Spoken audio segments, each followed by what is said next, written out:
Last podcast on the left is all about the facts. So when Southern New Hampshire University came on as a sponsor, it was time to do some research. Turns out they offer more than 200 online degree programs, and get this, criminal justice and psychology are some of the most popular. Classes have no set meeting times, and tuition rates are some of the lowest in the U.S. Want to learn even more about SNHU? Visit snhu.edu/last. Insurance isn't one size fits all. That's why drivers have trusted Progressive's Name Your Price tool for years. Just tell Progressive what you want to pay, and they'll show you coverage options that fit your budget. Visit Progressive.com to find a car insurance rate that works for you. Progressive Casualty Insurance Company and Affiliates. Price and coverage match limited by state law. Hi. Did you know that you can watch Last Podcast on the Left and side stories on our Patreon right now? Yes, that's patreon.com/Last Podcast on the Left. But over on TikTok, you can see the hottest, tightest, funniest clips from the show right there. It's TikTok. It's at LP on the Left. It's the same as our Instagram. You already follow the Instagram. Why don't you go follow TikTok? But it's on TikTok. Yeah, because seeing is believing. Yep. So just go check it out. Watch it. Go send our podcast to China. I love TikTok the crocodile. It's my favorite TikTok. That's the only one he knows. There's no place to escape to. This is the Last Podcast On the Left. That's when the cannibalism started. What was that?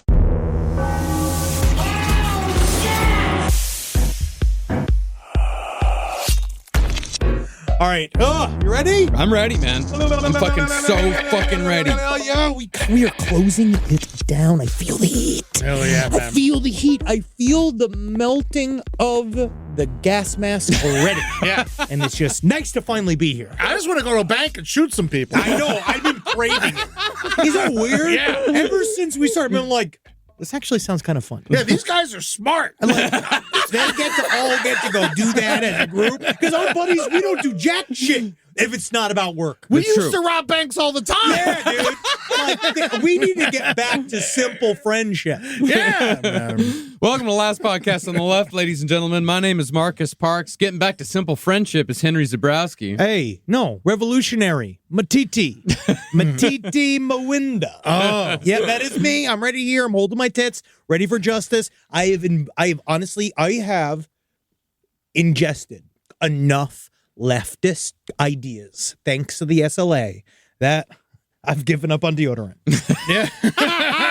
Fucking got you. Wait, I'm supporting you. It's fine. Yeah. And, of course, Ed Larson. Yes, I painted myself today in honor of Tico. You guys can't see, and I just want to say thank you, Eddie, because I was doing it, but the makeup was really irritating my skin. But for those of you that just listen to the audio format, know that Eddie is in full SLA makeup. Yes, yeah, Because no. that's what I call it. Mm-hmm. Oh, absolutely. Yeah. Incognito. Yes, this is not you. This is not blackface. Yeah, no, I'm just going down to Compton, going to go chill in a house. Yes, he is just trying to fit in.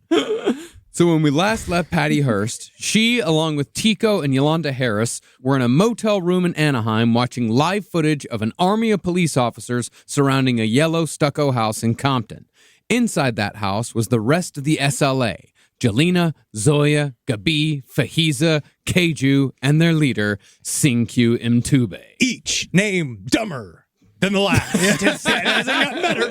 I do love, I was watching all of the footage, like they did we have a lot of the running footage, we'll show you some today, of the day when the shootout happened. Yeah. And it is really funny because all the cops said, yeah, we were coming around here. We kind of had an inkling that maybe the SLA was in the neighborhood, but then every single person came up to us to say, the white people with the guns are over there. Get them out of our neighborhood. See, Sen had bought his way into this house with $100 after he received a dead drop from Tico Harris saying that the cops were on the SLA's trail. And Sen had spent the entire day drinking Boone's Farm and telling numerous people walking in and out of the house exactly who he and these 5 white people were.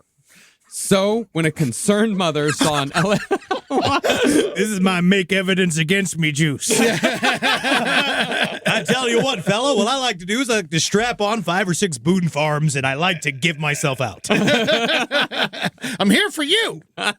So, when a concerned mother saw an LAPD cruiser, she flagged them down and told them that a black guy, a white guy, and several white women were camping out in a house on 54th Street and Compton Avenue, bragging about being revolutionaries and making bombs. Oh, they're bragging about it? Let's show them how the LAPD develops bombs. See, the cops already knew that the SLA was in that neighborhood because Yolanda Harris had left behind a parking ticket when their van was ditched after the shootout at Mel's Sporting Goods. So the officer already had a photo spread of the SLA ready to go. So after the mother identified 6 members of the SLA as the ones hanging out in the house on 54th, the LAPD prepared for war. Before the SLA even knew what was happening, over 100 LAPD officers surrounded the house around 5 p.m. on May 17, 1974. They called out 12 times over a bullhorn for the SLA to surrender, all while a slew of TV reporters speculated live from the scene as to whether or not Patty Hearst was still inside. It was very exciting. Liquor stores were getting robbed left and right, I'm sure, with all the cops so busy. But after the 12th demand, the LAPD figured enough was enough and fired canisters of tear gas into the house. A member of the SLA quickly grabbed the canister and threw it back outside. And after putting on their gas masks, the SLA loaded their guns and settled in for the final showdown that they'd always wanted. Guys, we're finally going to get killed by the police. Isn't this incredible? Amazing. I feel like I'm finally on 8H. Ready for my premiere, Lord. This is actual footage from the gunfight that erupted as soon as the SLA opened fire. Play it loud.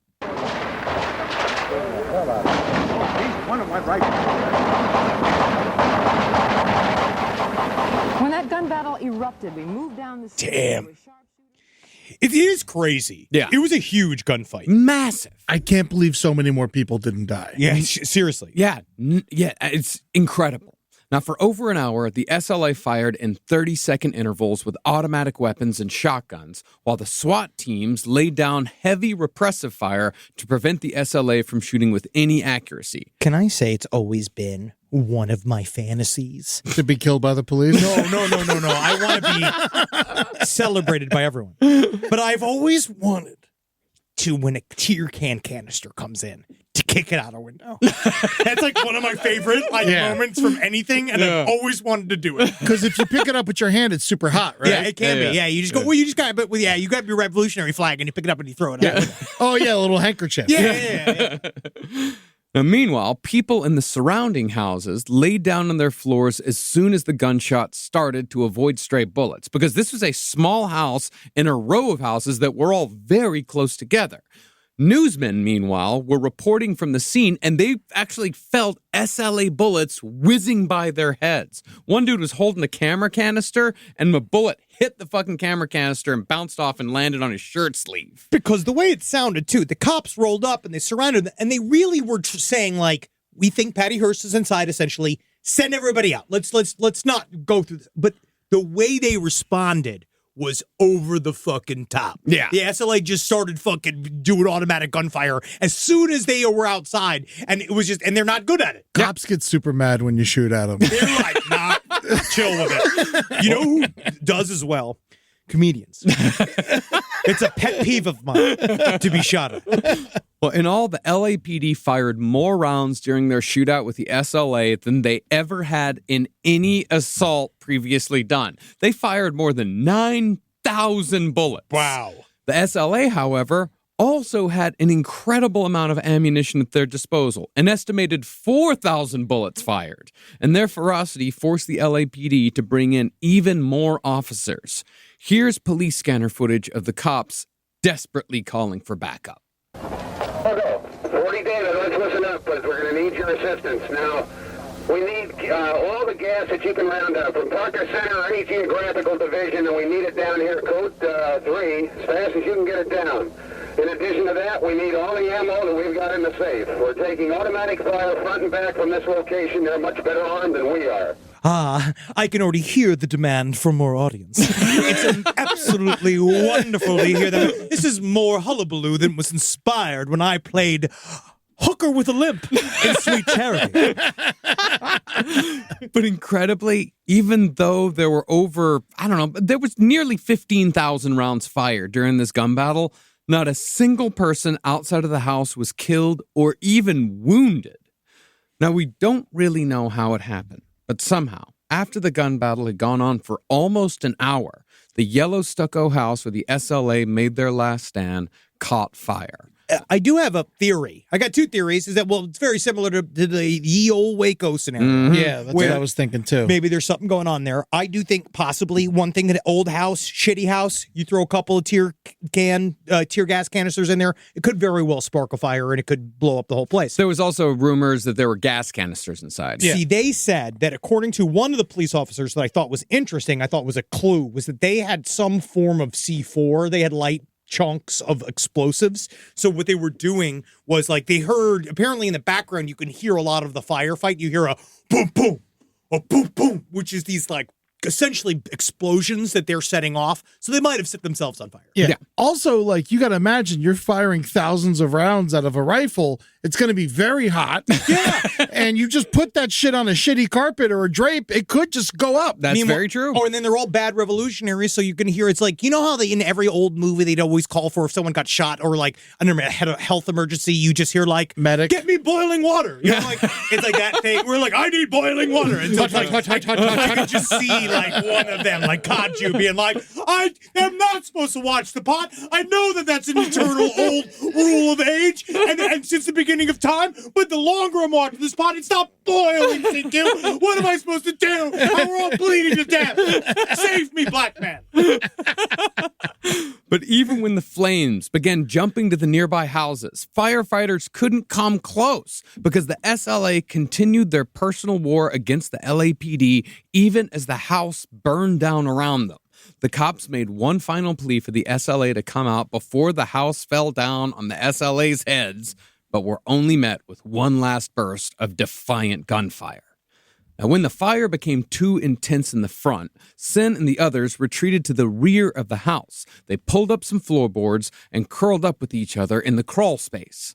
As they waited for the inevitable, the fire ignited the remainder of the ammunition, creating one last cacophony of noise from the ever-verbose SLA. As far as how the SLA got a hold of so much ammunition, if anyone's thinking conspiratorially, remember, they just robbed a fucking bank.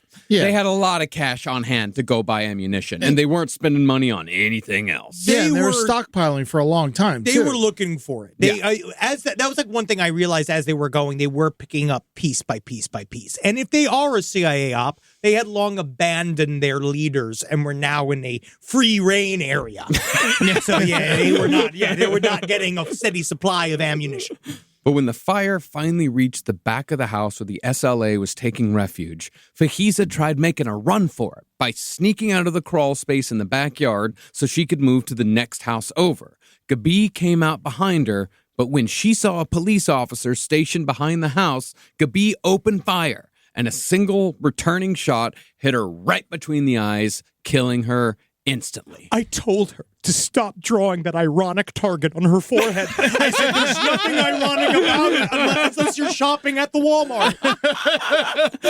Fajiza returned fire as well, but caught 2 bullets in the back, severing her spine.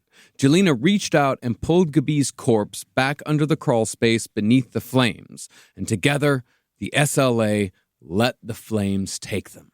Just to feel like that's the dumbest way to go. Yes. Yeah, and rather that like was a what, shot. That's what the coroner said. Yes. Yeah. He said that he had never in his life seen people behave as the SLA behaved in the face of flames. According to the coroner's report, the concentration of smoke in the lungs of Keiju, Jelena, Zoya, and Sin suggested that in their dying moments, they were actually breathing in flames as their gas masks melted onto their faces. Look! Sin, look! I'm getting a char! Look! My dreams! They're coming true! concentration of smoke, however, was in Sin's lungs, suggesting that he was the last to die. In his final moments, Sinkyum Tube, a.k.a. Donald DeFreeze, pressed a pistol to his temple and pulled the trigger, ending his reign as the leader of the Symbionese Liberation Army. And I would also say straight up what he was always planning to do. Yeah, but they were all planning. I think one writer put it as that Sin committed suicide in a sort of Hitlerian ecstasy. Oh, very much so. Yeah, I could see the Hitlerian ecstasy, which I've only approached once or twice before. And it's a special place to be. It's very confident. Good old Gabi Braun. Meanwhile, back in the hotel room in Anaheim, Tico and Yolanda Harris were in hysterics as they watched their comrades die live on television. Through tears, Tico repeated over and over again that this was all his fault, which it was, and how he wished he was there and had died with them. So do we all. It's also kind of Yolanda's fault. It's also, definitely. Oh, no. It was a joint fuck-up. Oh, yeah.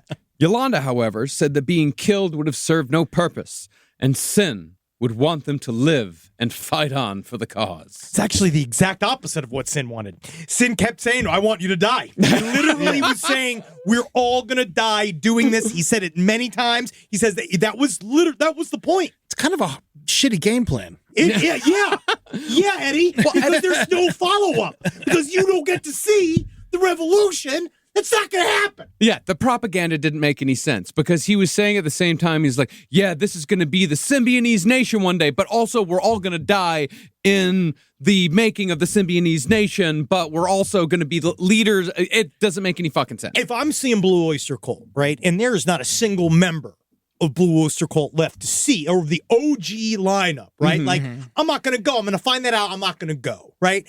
If you tell me this whole new country that's started by this whole group of guys, right? But none of them lived. I mean, like, I think that's a loss. Yeah. I think that if everyone's dead and there's nobody there to do it just doesn't seem, maybe I'm asking for too much. Well, I think their idea was that they would die in the revolution, but they would kick off the whole thing and everyone else would reap the rewards, but they all had a death wish. We all know that if you shoot at cops, you're gonna die. They're not happy about it. They're gonna make sure, and if you don't die then, they're gonna just keep trying. They're gonna keep trying to kill you. But also what these revolutionary leaders, I also think that they forget, is that no one wants a thrift one. Yeah. No one wants a pre-owned revolutionary group. Yeah. They want their own. Yeah. But while Tico and Yolanda were in tears in the next room, Patty Hearst had locked herself in the bathroom in a panic. She realized that had she been there, she would have died too. Everything had played out exactly as Sin had prophesied, and from the way the authorities had cornered them to the SLA's inevitable violent deaths. But while Patty was glad that most of the SLA was dead, she suddenly realized that the only ones left were Tico and Yolanda Harris, the ones she feared and hated the most, and she knew that their revolutionary zeal would only be intensified by the deaths of their comrades. But perhaps most importantly, Patty had noticed that during the entire saga that had played out for them live on television, the cops never once called out for the SLA to release Patty Hearst. In fact, her name was never mentioned at all by the police. And they weren't super careful with the invasion either of the original house. So, by the logic that Patty was operating upon at this point, that meant that she was indeed considered to be the common criminal that Attorney General Saxby had labeled her as. As she put it, her fear of the police outweighed her hatred for the SLA, because she at least knew that as long as she kept up the act of the revolutionary, Tico and Yolanda probably wouldn't kill her. Therefore, the time she would spend with the Harrises between the shootout and her eventual capture would come to be known as the missing year, where Patty would directly or indirectly be involved with jaunts across the country, multiple bombings, 2 bank robberies, and 1 more murder. Yeah, this is the part in the movie where even I remember being like, whoa, it's still happening? Yeah. It's like, holy shit. Yeah, like this is why this is a 4-episode series. Yeah, the missing year. This missing year is obviously the main sticking point of why Patty Hearst got any jail time at all. Yeah. Which I think is probably okay. I think that it was good that she got a little jail time. I must sum up at the end. We'll talk about it later, yeah. But this does remind me of, because Jesus had a missing year. Do you know about that? About how Jesus, where apparently He had a bunch of missing years. He Yeah, from like left. 12 to 33. Yeah, he left and he came back. And apparently during that time period, that was when he went to go invent pegging. Did you know that Jesus Christ invented pegging? You know what? Now that you say it, I feel like I've heard it before. Yeah. Father McMahon was telling me about it. Crazy, Yeah, right? he's like, do you want to be like Jesus? Yeah, all the fathers knew. Yeah, very strange. And then he died by the ultimate pegging. Rise from your grave. This podcast is brought to you by Squarespace. Squarespace is an all-in-one website platform that helps you stand out online. Yes, that's right. You don't have to smash your face with a hammer. You can just start a business. It's got everything you need on Squarespace, from securing your domain to building a professional site and showcasing your work all in one place. Let's say you want to show everybody how you can carve your ribs out of your lower abdomen so that you look more like a Ken doll. That's amazing. You can bring your vision to life with AI-powered design or curated templates, plus flexible editing tools that helps you create something that truly reflects your style, especially if you are somebody that is trying to corrupt the young men of America. That's what Squarespace is really going to help you. Squarespace makes it easy. It makes it easy for you to put all that together, and you just go to Squarespace and do it all. Thanks, Braden. Head to squarespace.com/left for a free trial. And when you're ready to launch, use offer code LEFT to save 10% off your first purchase of a website or domain. This is a paid ad by BetterHelp. It's so important to remember with the busyness of the holidays, every holiday, Arbor Day, that day about the planet, President's Day. There's so many things to adapt to in this life, and it doesn't follow a perfect plan. God, ruins the whole weekend. But therapy with BetterHelp, the world's largest online therapy platform, it can be a space to pause, reevaluate, and adjust to any unexpected changes. With over 30,000 therapists worldwide, BetterHelp is one of the leading online therapy platforms, having served millions of people globally. BetterHelp makes it easier to fit therapy into your routine. You're in good hands, too. BetterHelp therapists have at least 3 years and 1,000 hours of hands-on experience, and hold all required education, training, and certifications. It's easy to do, and the help is better over there. You don't have to navigate life's changes alone. Sign up and get 10% off at betterhelp.com/lastpod.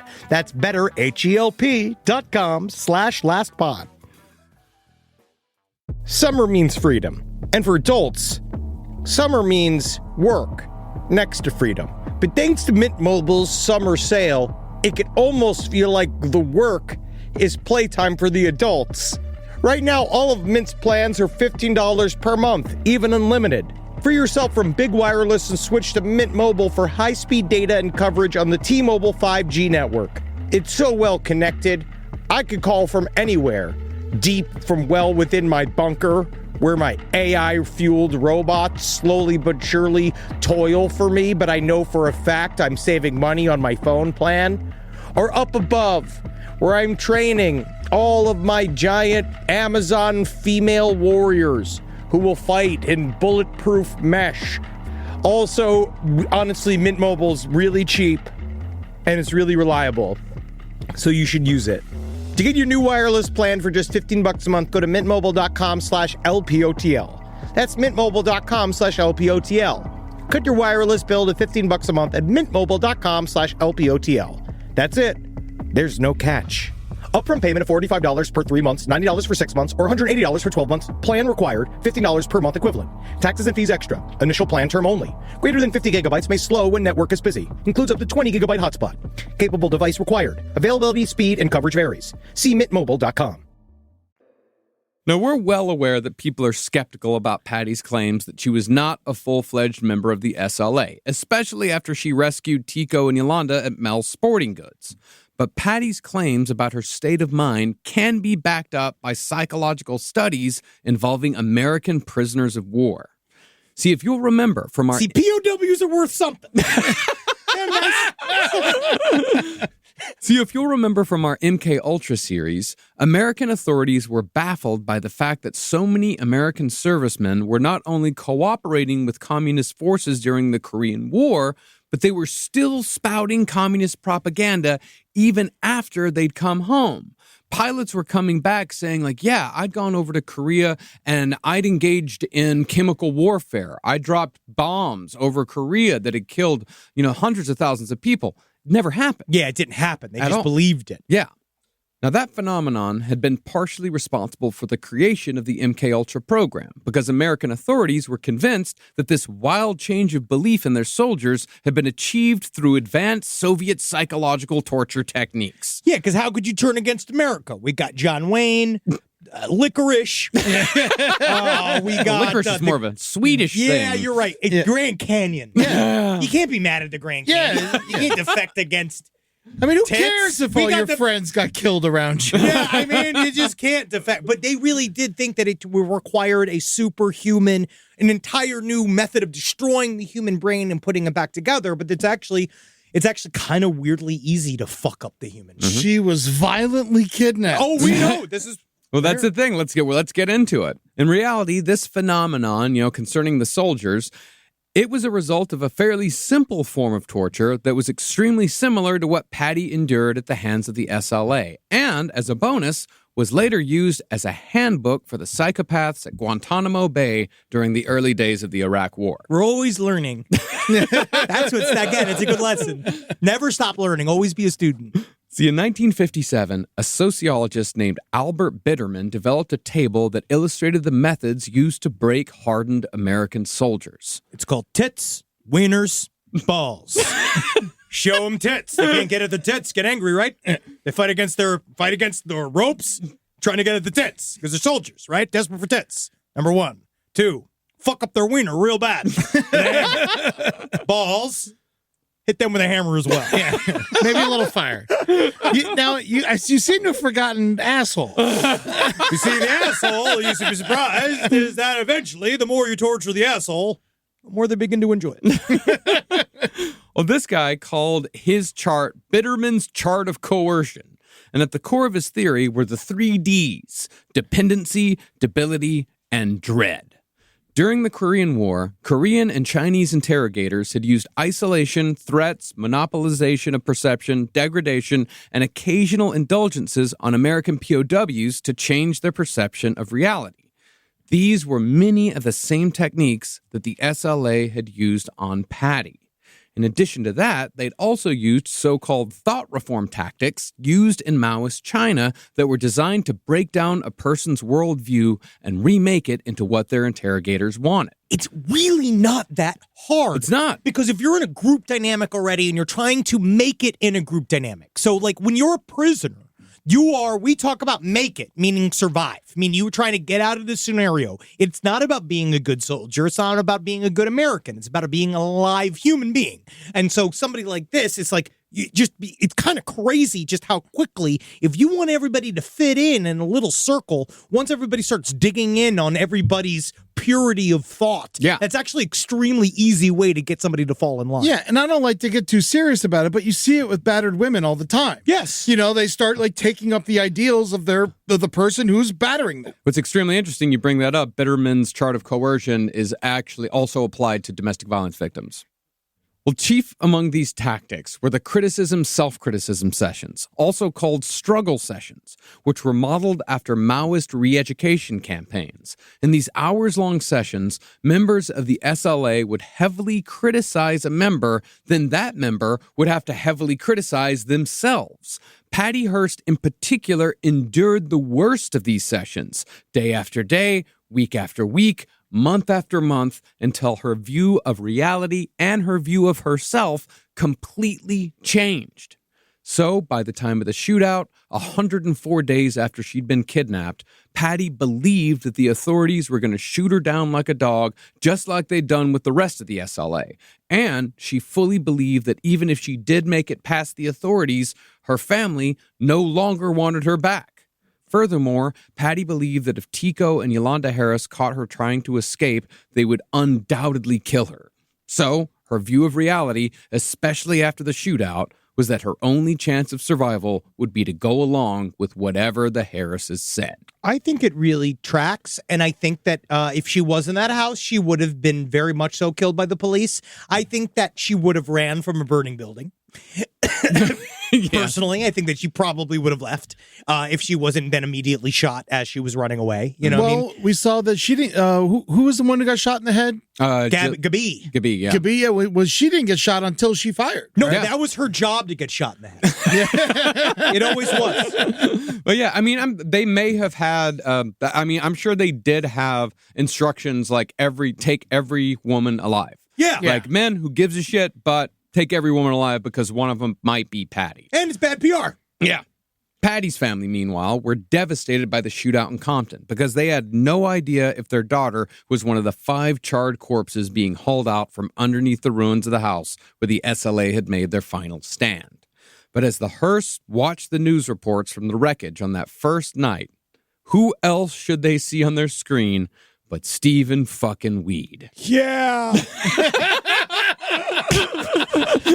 Coincidentally, Weed had been in Southern California when the shootout began, visiting a friend in San Diego.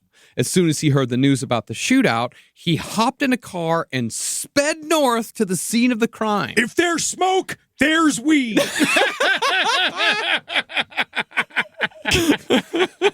But as Steve asked police on the scene if Patty's body was one of the 5 found, Let me look. This is cool. I've never seen one of these. a reporter stuck a microphone in his face on live TV and asked him what he felt at this moment. All right. So first of all, big ups to all y'all hanging out here in the heat. Big ups. Hope everybody got water. Hope everybody's got some buddies and stuff hanging out. I just want to kind of put it out there. DJ Babe Vagoda is going to be doing an after thing after this shit. So we're all going to be meeting up at Scrunch if you guys want to come out. But honestly, this whole shit's a fucking bummer. Yeah, and her dad sucks. Her dad's a fucking bitch, and I'm telling it now, man. Come for me, Randy. Well, speaking of which, on TV, he actually didn't respond. But I can only imagine what the Hearst felt at that moment, considering how they'd already pegged Weed as a camera hog. But I could cut to the actual video, which is like the microphone going to his face and him just going like, you know, like that look of stone, not knowing what to do. In fact, Randy Hearst's final opinion on Stephen Weed can be summed up in a quote we found in one of our sources. Quote, I can see why Patty would join the SLA. It must be exciting for her to go to bed every night with 3 rifles and sleeping with hand grenades and getting up planning the next day's action. It's a hell of a lot better than getting up every morning and having to look at Stephen Weed.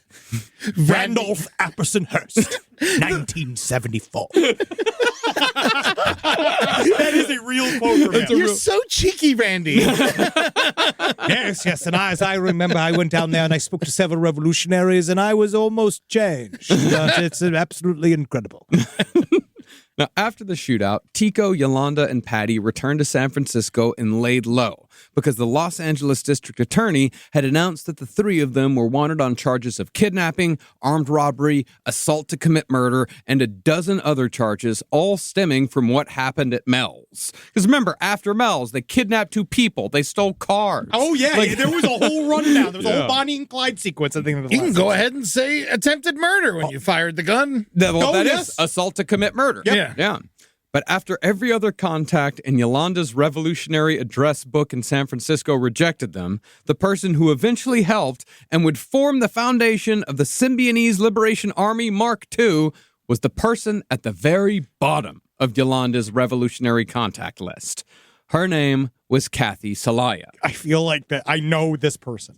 You know the person that's like, I could call Sylvia. You know, like, it's the very last. It's like you don't want to involve at all. This person's a problem. Pain in the ass. We can get into the club, but is it worth him talking to me all night? I don't know.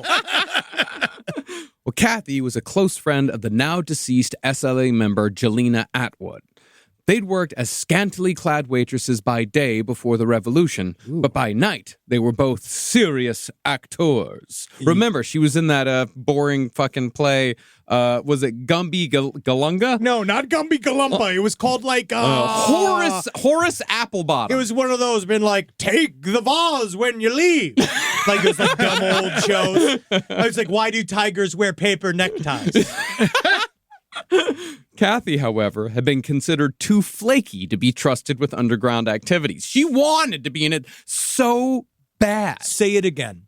That she was considered too flaky to be a member of an underground revolutionary group, which I believe is the political equivalent of actionized flakes, right? Isn't that ideas that you don't fit into normal society? Like she couldn't show up to enough things on time to be a terrorist. I think she might have wanted to live. Yeah, well, well, that's the thing, is that Kathy, who was often described as an intense character by boring people, she'd always been disappointed that Jelena had never invited her to join the SLA, and she'd been crushed when the group had gone underground without her. You were always trying to destroy me. Yeah, I'll help you now. But when Kathy had been reported as being a prominent speaker at a memorial rally for the slain members of the SLA... Each one of them was my friend, and here's why this is about me. Tico and Yolanda decided that they really had no other choice but to go with yet another drama kid. So, after meeting at a drive-in movie theater that was showing a softcore porno called Teacher's Pet, Kathy told the SLA that a man named Jack Scott might be able to help them escape the post-shootout heat. I could probably call Jack, if that's what you want. Who knew that the teacher's pet would indeed be a young woman? You'd assume it would be some kind of hermit crab. I was hoping it would be a dog. Shut up, white man. Jack Scott was a so-called radical sports writer who had written a number of books about black athletes getting ripped off in organized sports. Man, this has been going on fucking forever. Another thing. It's like the same shit. And Kathy said that Jack ran a sort of underground railroad for political fugitives. In fact, Jack, who was also white, he openly compared himself to Harriet Tubman. Look at my babushka. So, Kathy said, if anyone was going to get Patty and the Harrises out of San Francisco safe, it was going to be Jack Scott. I don't run what you'd call an underground railroad. It's more of a downstairs choo-choo train. It's a little bit more fun. It's a little more relaxing, serving hot cocoa, going all the way to the North Pole. I call it the Tubway. The Tubway. That should have been it since the beginning. It always should have been the Tubway. Now, Jack had just rented a farmhouse in Pennsylvania so he could write another book. So after he agreed to help the surviving SLA members, he came up with a plan to take them east to the farmhouse and say that they were his research assistants. Additionally, they'd even have a babysitter of sorts on the farm who could run errands. Now, Patty and the Harrises were obviously too recognizable to fly, so Jack arranged for them to be driven out to the East Coast disguised as joggers, because as Jack put it, no one would expect joggers of being revolutionaries. And no one would expect joggers to drive. Like, what's the point of dressing them as joggers to sit inside of a car and be driven? I would have said park ranger.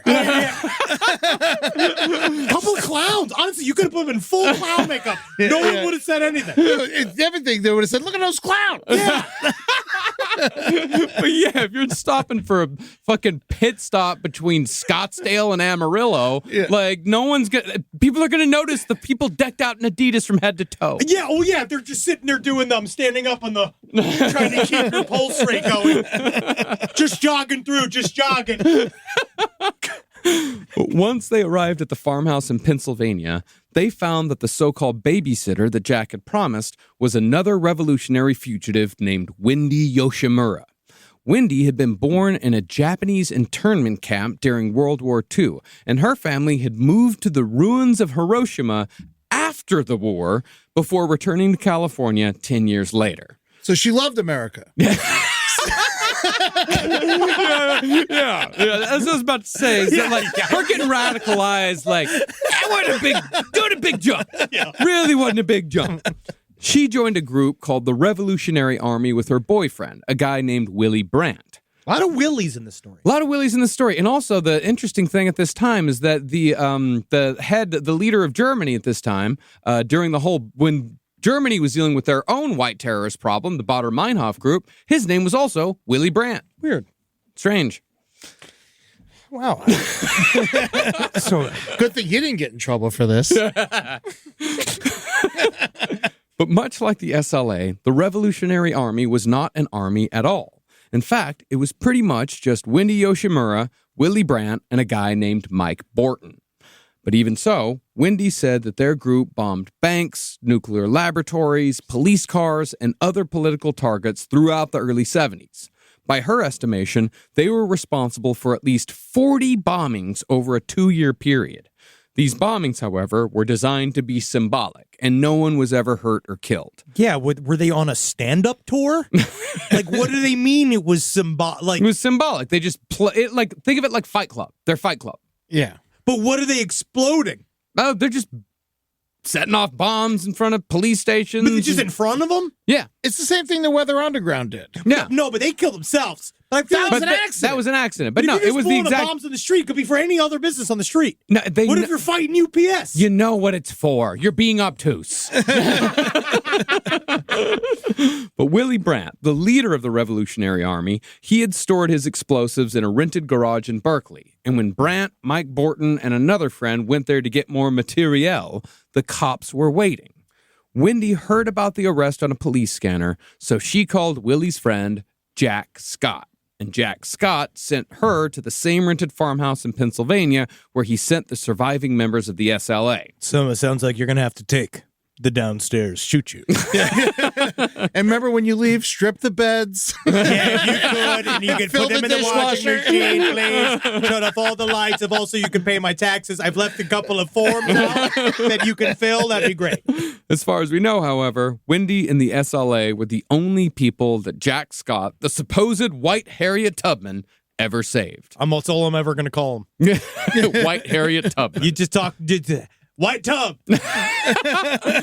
Now, Patty, Tico, Yolanda, and Wendy Yoshimura were soon moved to a one-bedroom farmhouse, formerly a creamery, where they spent a tedious summer bickering, fighting, talking, and sitting around. This is why, again, in the movie, it's boring. No, it was a theory that our friend Mike Lawrence told me about long ago, is that the movie always sucks when it goes to the farm. As soon as the movie, it's dry. Remember Looper? Looper, yeah. Looper was incredible until they went to the farm. Fucking Looper. The Avengers. Walking Dead Season 2. Yeah. It's like, fucking, if you were a screenwriter, stay away from the farm. I know you want everyone to talk, and that's how you get exposition going, but any other location. Any other look. I mean, when they went to the farm in Logan, that was pretty cool. Yeah, but that was, yeah. That was in the beginning of the movie. It's when they go to the middle. It's when they go to the farm in the third act. Yeah. That's when you're like, I'm going to die here. Yeah. So now we're in the second act, and we're briefly on the farm.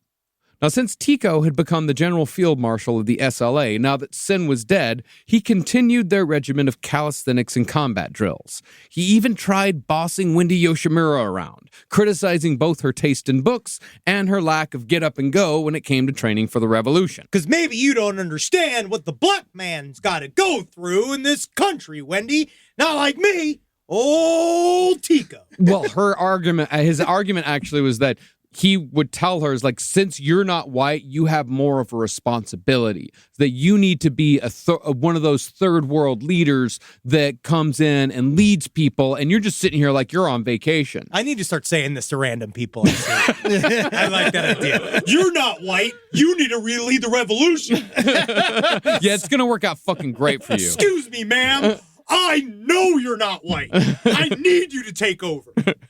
Finally, though, Wendy told Tico that she didn't care that he was the head of the SLA because she wasn't in the SLA. She didn't want to be in the SLA, and she was only there taking care of them because she was keeping a promise to Jack Scott.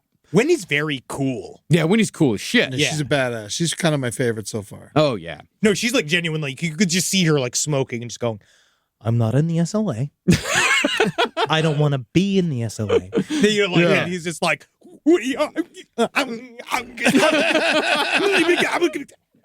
But a big part of why the remaining members of the SLA were sequestered on the farm was so a book could be written about the history of the SLA and their philosophy. And before long, Jack Scott arrived with an old radical friend from his Berkeley days to help write that book.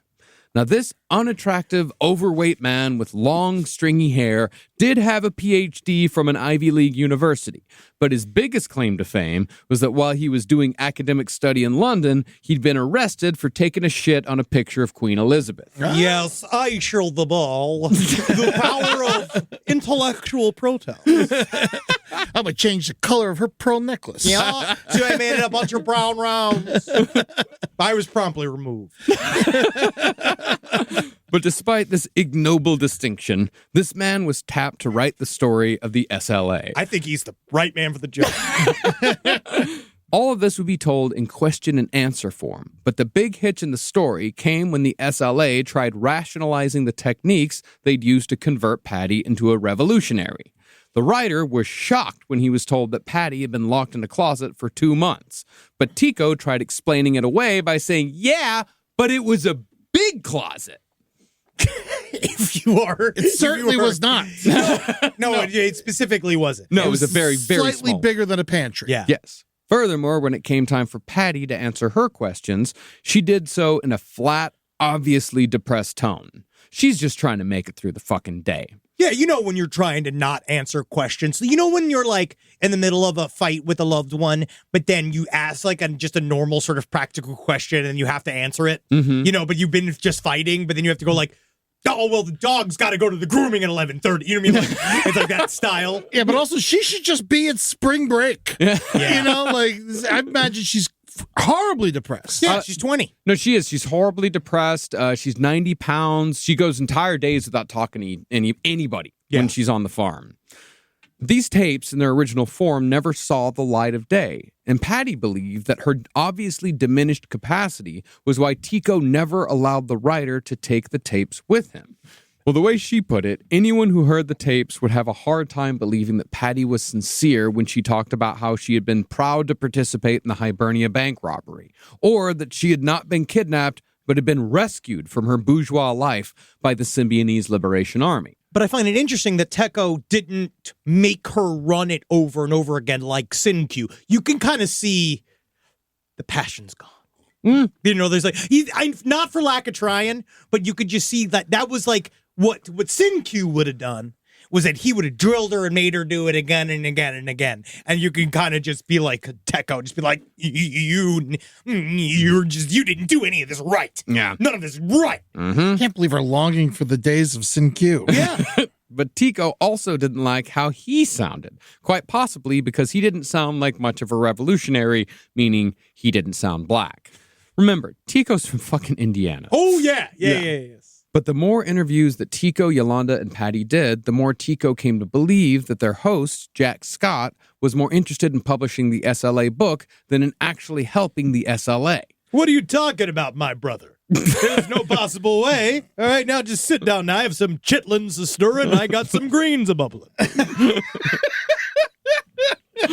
Giving into paranoia, Tico had formulated a scenario in which Jack Scott would turn in the SLA anonymously. Then, after the inevitable shootout in which Tico, Yolanda, and Patty would die, Jack could then take the tapes and publish the SLA book himself. It's a great idea. So, Tico decided that Jack Scott and his wife Mickey both had to die. Tico's plan was to wait until Jack and Mickey Scott were at the farm by themselves. Then he would take them for a walk in the woods, murder them, and bury their bodies where they fell. But perhaps sensing that something was amiss, Jack and Mickey never again showed up to the farm together. Tico declared that there was too much incriminating evidence on those tapes against the three of them should they ever be arrested. So he was going to transcribe the tapes himself and give the transcripts over once he believed it was safe to do so. Yeah, because there was no other evidence at all. None. Perhaps not so coincidentally, Jack and Mickey soon announced that everyone's time on the farm was over because the Scotts were moving to Portland. Yeah, we're moving upstairs. Let's go, everybody. So, wearing the same jogging clothes they'd worn to escape east, Patty and the Harrises were driven back west. Specifically, don't run. All right? I don't want you to appear parched. But I find this interesting because it's very similar to how Patty sort of ghosted her way out, where it's like they realized all of this was going shit. The writing was so hard on the wall. Yeah. Tekka was like just so bad at this. He's just bad at being a villain. And so watching, like, he probably openly seemed so extremely suspicious. And then once he took the tapes, they're like, all right, now this is all. Yeah, you got to get out of here. You're a lost cause. Yeah. But since the Bay Area was still too hot, the remaining members of the SLA decided to settle in nearby Sacramento, where they would recruit members for the second iteration of the Symbionese Liberation Army. We're coming back. It's a reboot. Now, once Team Tico returned from California, they got back in contact with the woman who had introduced them to Jack Scott, Kathy Salaya. And it was Kathy Salaya who would basically replenish the ranks of the SLA. I knew you'd come crawling back to me. See, Kathy came from a close-knit family, and her little sister Josephine did pretty much whatever her big sister did, and their brother Steve wasn't much different. Therefore, all three Salaya siblings joined the SLA, and Kathy also brought along her boyfriend, Jim Kilgore. Now, Kathy and the rest of the new recruits thought that the SLA had focused too much on action and not enough on fundamentals. Finally, someone's saying fucking something about the reading. Like, no one said anything this whole fucking time. And now the left-wing shit, which is all about the reading, it has finally arrived. Also, none of these guys got, African names. No, Not they yet. did. Well, they got like code names, but they were just regular because they weren't. Actually, SLA Mark II, like, they're not great, but they're not the fucking morons that SLA Mark I was. Well, they became more of a genuine, they were trying to become more of like a quote-unquote genuine ultra-left political group, and then it just was too late. Yeah, I mean, they said that more people hadn't rallied to the SLA's cause because their propaganda and philosophy didn't make any goddamn sense. Yep. Mostly, the new members took issue with the idea that only a black or so-called third world person could lead them, saying, we're all white, and there's nothing we can do tonight. What if we find magic bean? Goose, it gives wishes. A genie in a lamp. Anything but to be this horrid white. I mean, Tico's from Indiana. That's like the third world. I'll only agree with that because the roads almost killed me when I had long COVID. The roads were so bad that I almost died. It's close. But pretty soon, the talk ended when they started running out of money again because the take from the Hibernia job had burned up with the rest of the SLA in Compton. So another bank heist was planned to replenish the SLA's funds, but the OG members of the SLA were not in charge of planning this robbery. See, with these new members, Tico had a bit of a rival for leadership.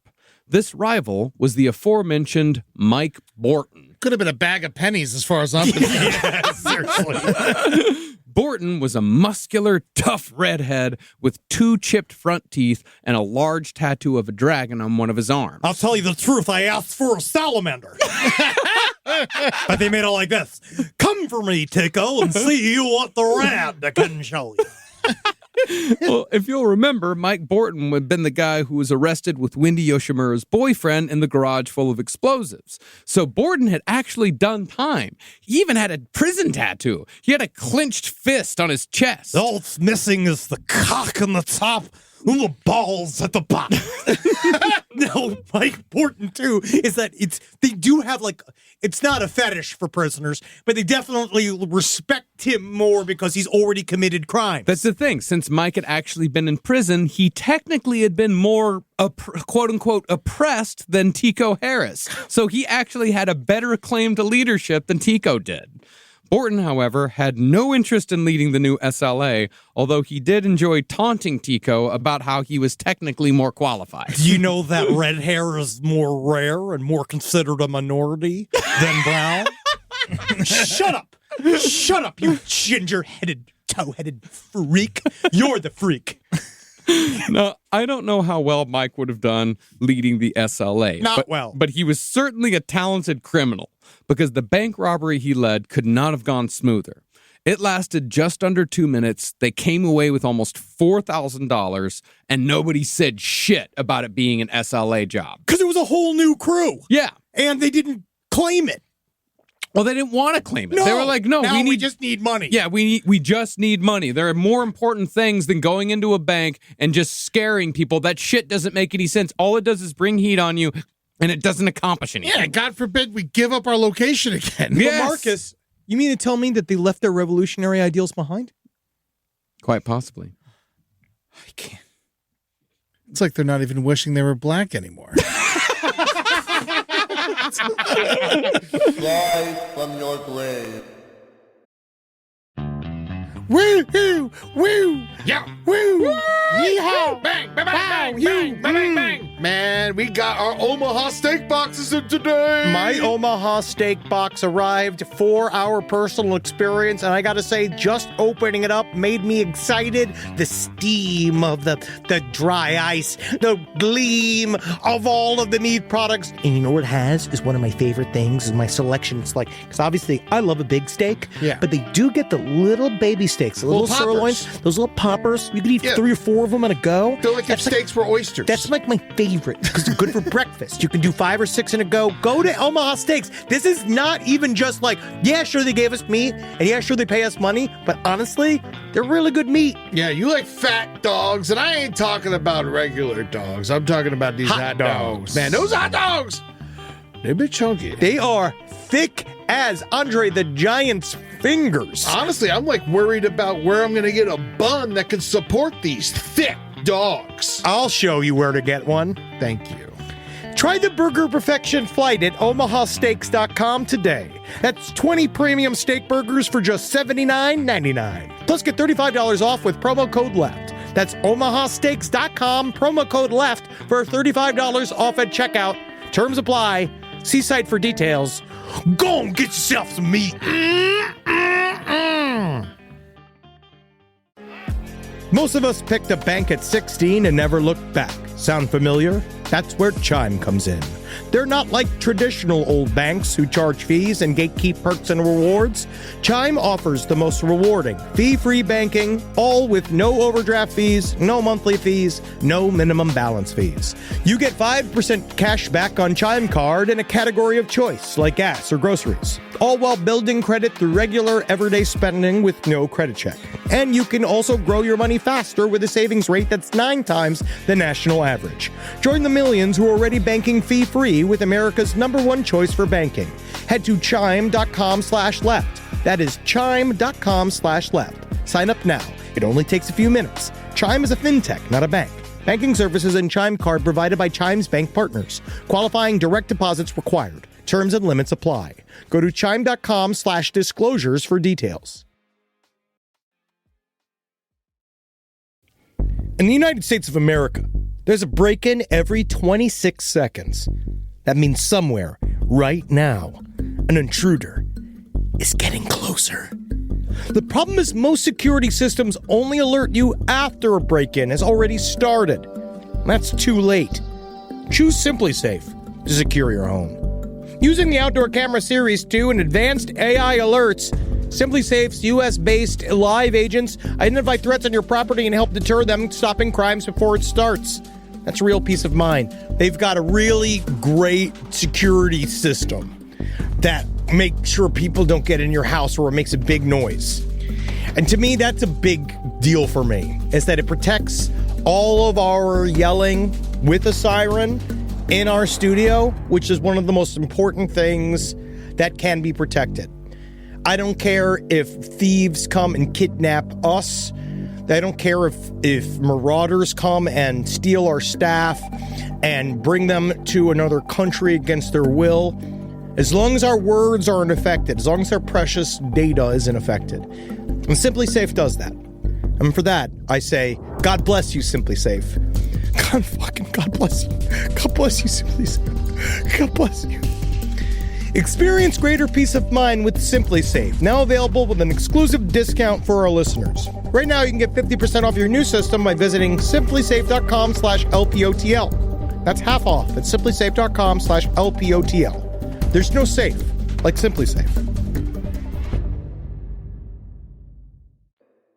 But soon after the heist, more conflicts arose between Mike Borton and Tico, because Tico was trying to run the new SLA like Sin had run the original group.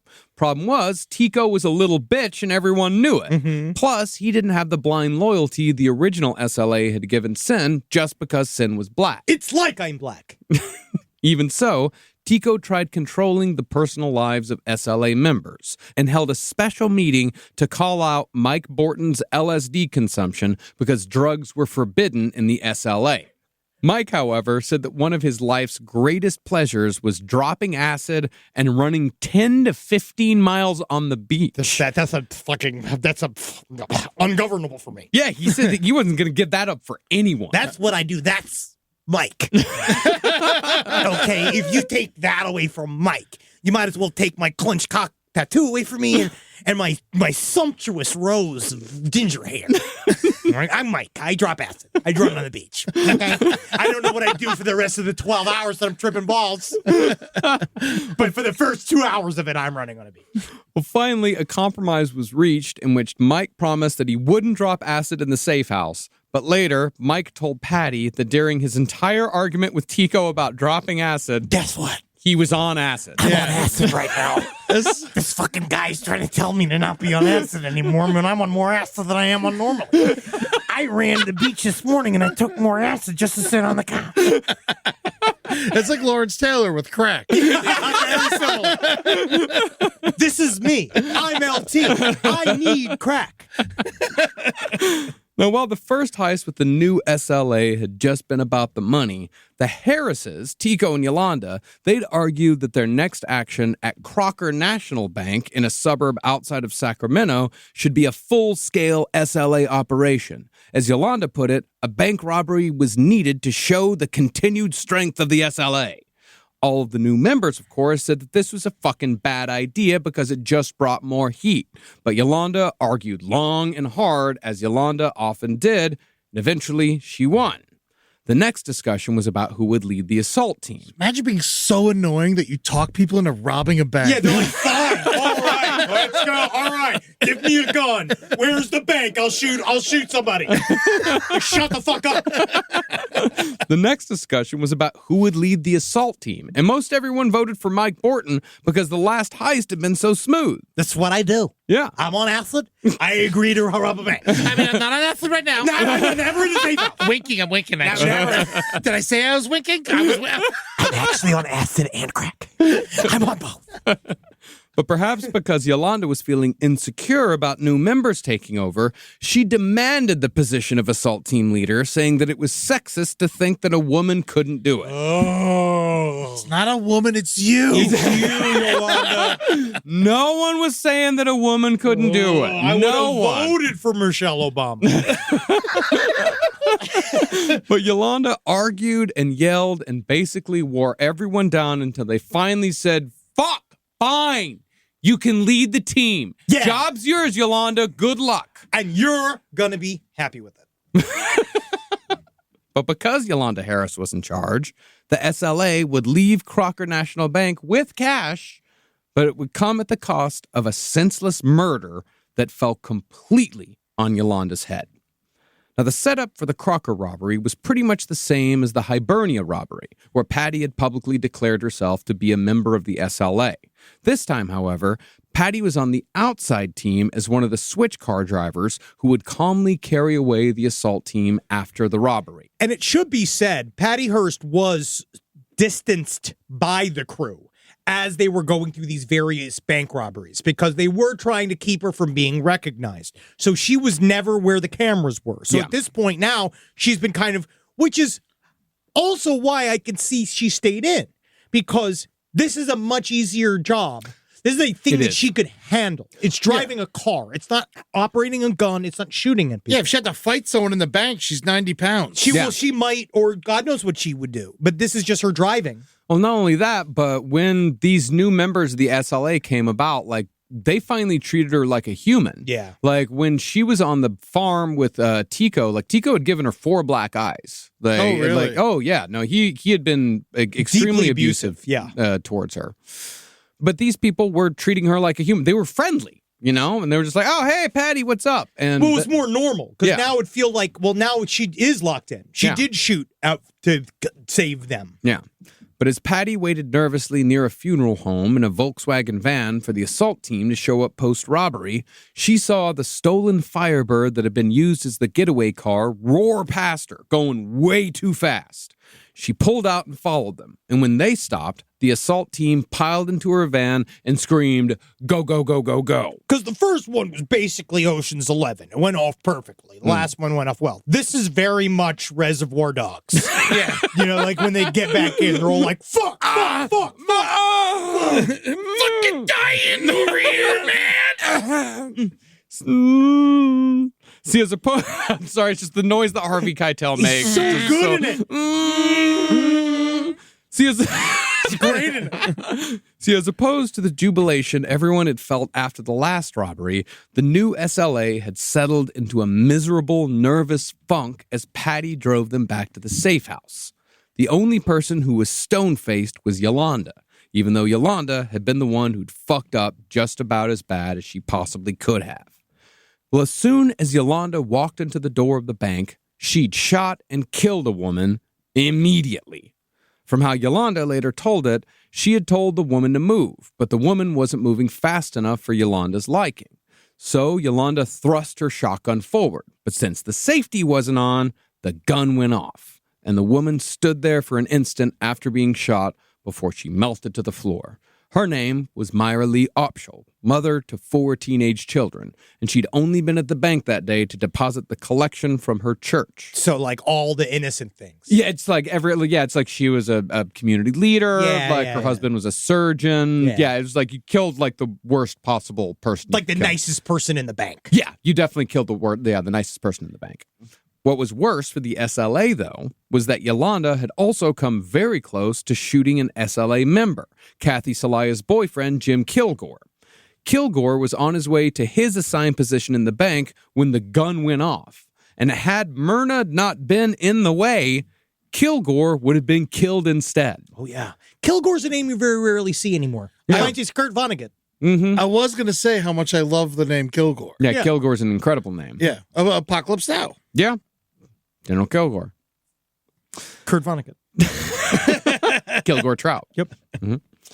Yolanda Harris, however, she shrugged off the entire murder, saying that her victim, she was a bourgeois pig anyway, so what the fuck did it matter?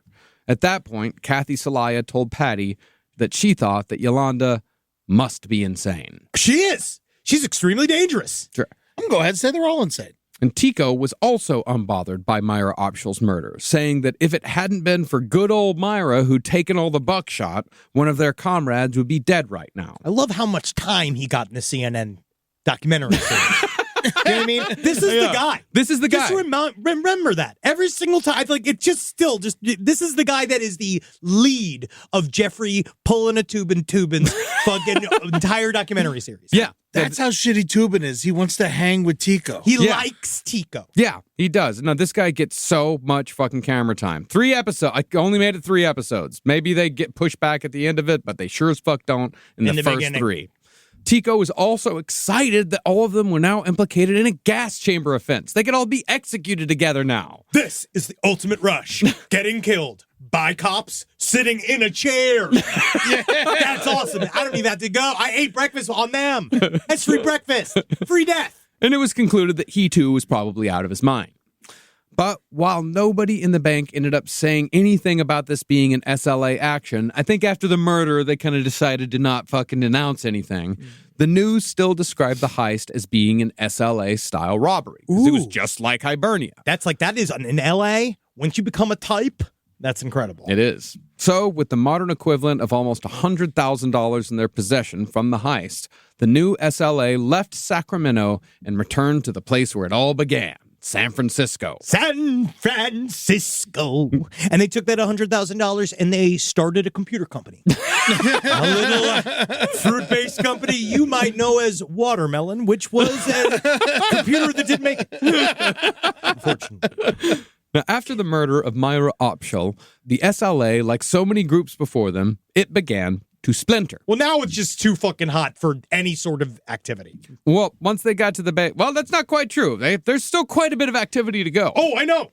Well, once they got to the Bay Area, the SLA split into 3 separate safe houses. And while Mike Borton, Jim Kilgore, and Steve Celaya went back to their pre-revolutionary job of painting houses, the women began a feminist study group so they could work out the true role of women in the revolution. Man, they just left robbing banks. They just went and robbed a bunch of banks and were like, well, Book club. let's go back. Well, they're like, we need to go back to the drawing board. We've done a lot of action. We need to fucking get our philosophy straight here. I agree. Tico Harris, of course, couldn't help but insert himself into their discussions. He said that no matter how hard he struggled against it, he was inherently racist and sexist because of his white middle-class upbringing. Hey. Quite suddenly, though, seemingly without prompting, Tico took the conversation into a discussion about his sexuality. Because I'm doing a lot of things to be hip, to be with it, to be dig it righteous, and to sock it to me. And it's just been extremely difficult. He said that it was sad but true that he'd always been uptight about having sex with a man. Oh, my God. Specifically, he said in a voice that had a wistful, faraway quality that he was sad that he could never bring himself to specifically make love to sin. I just know I couldn't satisfy him. He had a big old hanging dong, and I know that if I struggled or cried or whatever, I know he wouldn't have liked it. And I just, God, I wish I could have been gay. So was Sinkyu fucking Kaju? No, he wasn't. No, but the Tico said that he could sleep in the same bed as Sen. I always could. I never had a problem with it. I loved his snoring. I loved his snuffling. I loved how he'd get up to pee. He could fall asleep with his arms around Sen. Yeah, because just to protect him, be near him, he was so warm and he was so nice. So hammered he didn't notice. Yeah, he smelt like Ripple. But he just could not bring himself to make love with Sen. It just wasn't. I think it was all him saying no. Was like the big thing, because I feel like, and I'm not blaming Sen. Yeah, I'm blaming me. Look at me, white. But I look at him, and I just know that if I just could have... Just grew pussy lips around my butt. It's so difficult. Well, this Tico believed was a major failing in his revolutionary evolution. The fact that he could never bring himself to make love to Sen. Now, after the shock of Myra Upshall's murder wore off, the new SLA returned to action with a series of bombings. And luckily for them, they had just been joined by an explosives enthusiast. For Wendy Yoshimura had returned. Whoa, cool. See, Wendy had been in San Francisco since Jack Scott had kicked everyone out of the farmhouse, having refused to join the SLA in Sacramento. But when the FBI found and raided the farmhouse, Wendy's picture was plastered all over the news. And even though she despised Tico, she went into hiding with the SLA and taught them how to make bombs. Now, their first target was the Mission District Police Station in San Francisco, which had been bombed so often by radicals since the 60s that it had been reinforced with bulletproof windows and had basically been transformed into a fortress. But even though Wendy Yoshimura was the closest thing the new SLA had to an explosives expert, Tico insisted on assembling the bombs used in SLA actions himself. And he, of course, fucked it up. Yeah, he doesn't know what he's doing. No. He'd packed the bombs meant for the police station so tight that there wasn't enough oxygen left to ignite the gunpowder. And when the news reported that a dud bomb had been found, Mike Borton dropped by Tico's safe house the next day just to make fun of him for failing. Yeah, just so you know, I'm just coming over. Yeah, totally found the safe house. Super easy to do. I'm better at than you. I'll fuck your fucking girlfriend. I'll fuck your father. I'll fucking rob 9 banks before I go to sleep. All right? Peace. Back out. Couldn't give a shit. I'm going to go paint something. I'm done. I'm like the best criminal you've ever met. The next bomb, however, planted on a police car, that was successful. That one did go off. And they did send out a communique after. They didn't use the SLA name, but they did stupidly use the very specific and recognizable SLA motto. Yeah, because it's long. Death to the fascist insect that preys upon the life of the people. Who else is going to say that? I don't know. Also, what's the point of a bombing if you're not going to claim responsibility? Well, yes, exactly. Yeah. Exactly. Also, we got to give some credit to the fact that bombs are hard to make. They're very difficult to make, yeah. I like Wendy. I know, she's fun. Yeah, Wendy's fun. Yeah, no, she's fascinating. She really is. Yeah. She is. She reminds me of the lady in the, like, she's like the performance artist in the Beetlejuice crew. Yeah. When they come up from New York to the house. Like, she reminds me of her, just like cool and mysterious. And God knows what she does. Actually, the other Patty Hearst movie is from Wendy Yoshimura's point of view, and it's about their time on the farm together. It's fascinating. Yeah, I haven't watched it yet, but it's out there.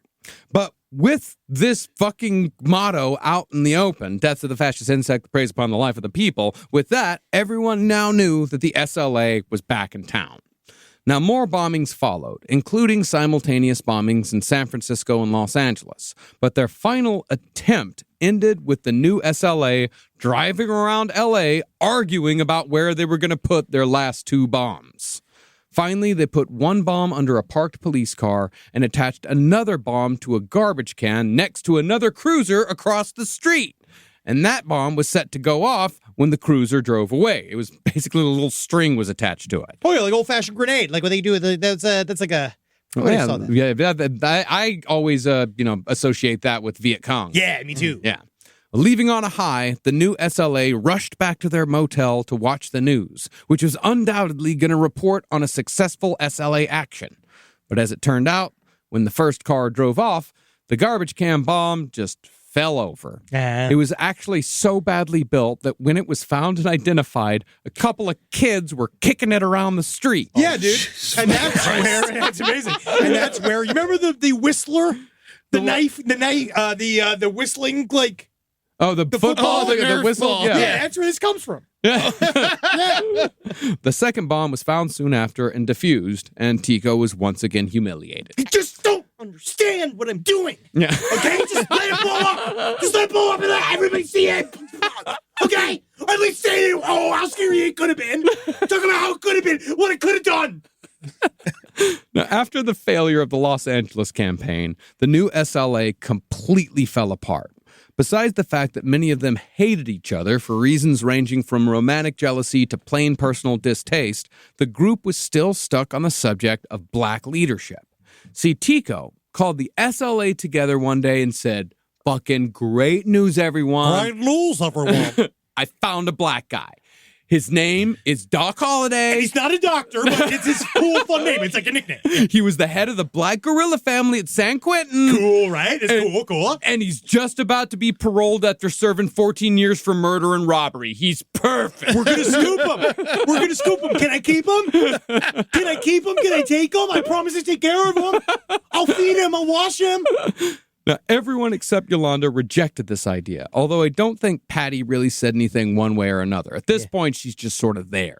This dissent, however, caused Yolanda to lament the days when the SLA was a true army, back when Sin was in charge. At that point, Jim Kilgore snapped and loudly asked what the fuck the SLA had ever accomplished. He said, "You killed a black man, you kidnapped a teenage girl, and you robbed a bank. And what the fuck did that amount to?" I could just see everybody in the room just going like... We really haven't done much, have we? And just Yolanda, too. I'm scared of Yolanda. Yeah. And with that, Tico took his ball and went home. He disbanded the new SLA and said that he and Yolanda were going to find a black guy. We're going to go find a black guy to lead us. All right. And anyone that's opposed to that can get the fuck out. I will find a black man to take me to an ice cream store. I will find a black man to take me to the mall. I will find a black man to take me down to the fucking DMV to help me get my license because I know I need a black man to take me everywhere. All right? So I'll see all of you in hell. White hell. Patty's just like, does this mean I can leave? Is this whole scenario over then? Well, yeah. We'll get to that here in a second. But the thing is that the Harrises, they did finally make contact with Doc Holliday, but they found him in Golden Gate Park, lying in a bush, stoned out of his fucking mind. Bro, I'm just like trying to vibe. And even then, after the Harrises said, like, okay, let's meet at a motel like later on tonight. We got a proposal for you. Doc Holliday listened to him and said, fuck no, I'm not doing that. So be in charge? Because let me just say this, okay? Honestly, and I know a lot of people are going to come out here. I do understand it's hard to say. Management's hard. And if you're going to run a group, it's hard. It's a lot of responsibility. Well, not just that, but these are the two people that had survived. These are the two people that were in the SLA. This guy was the head of the Black Gorilla family. Like he actually had he had something behind him, Oh, yeah. And the SLA were at this point known as the people who kidnapped Patty Hearst and then got fucking murdered by the police in a massive shootout. Yeah. And they're now known as the White-Black Revolutionary Group. Mm-hmm. And so they come to him, they're like, huh? You wanna? Yeah. And he's, fuck you. No, absolutely not. Now, by this point, Patty Hearst had effectively split off from Tico and Yolanda at long last. After the disaster with Doc Holliday, she moved into an apartment with Wendy Yoshimura, Jim Kilgore, and Steve Salaya. Her and Wendy became friends. This sounds like a cool group. Yeah. As opposed to the Harrises, these people actually treated Patty like she was a human. And she may or may not have been dating Steve Salaya. It's unclear. She did sort of not use men, but men helped her.